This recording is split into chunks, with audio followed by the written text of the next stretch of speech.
Today I want to speak about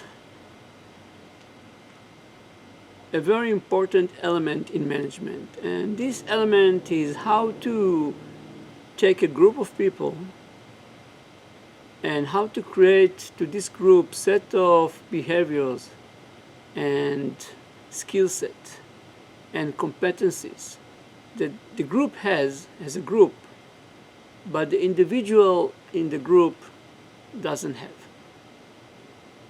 and or that the individual has very limited level of this competency or skill set, but the group as a whole has much higher level of competencies or skill set or behavior.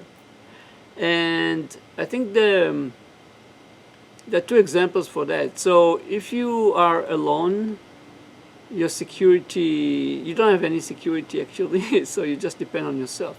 When you start to be part of a group, the security level or the security competencies, that behavior that the group provides, it's much higher than individual can provide.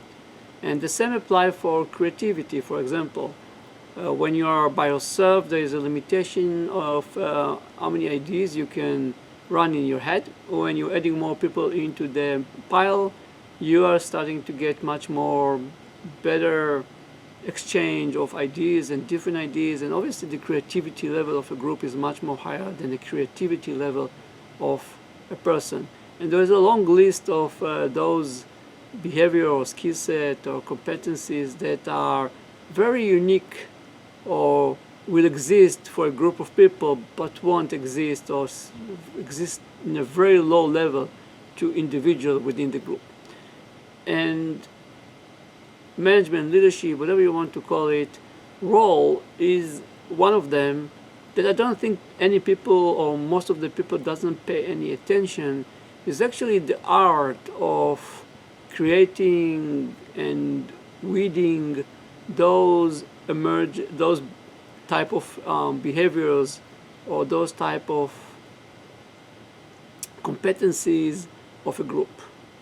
You have to with them because, like everything in life, you have positive and negative skill set and competencies and behaviors that the group as a group will develop. And someone needs to be in the backseat observing what's going on and realize, hey, is there any new behavior that the group can create as a group that I saw in other groups that we are missing and we would like to, or we need to start to develop?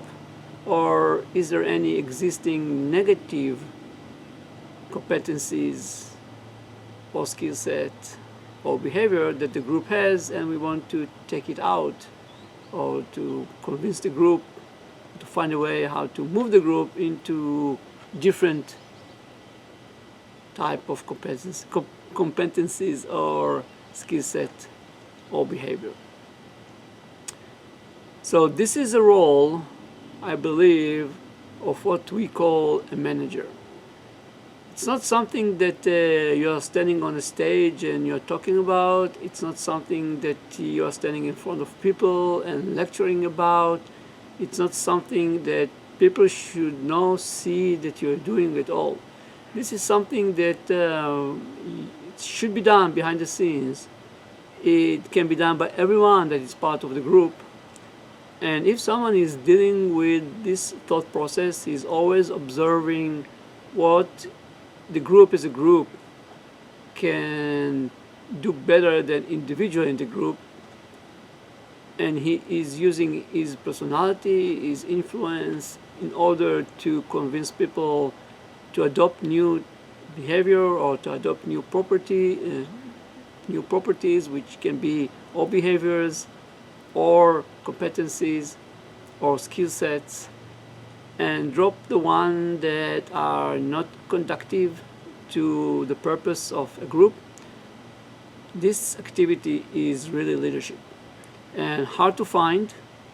It's even if you can find it, it's hard to find that it exists because it's usually an activity that exists behind the scenes. So very hard to spot or to find out whatever this activity happened.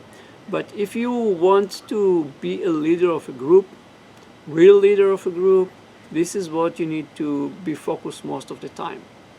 What are those competencies that a group or this particular group should develop or should create that we are missing right now, and how to influence people,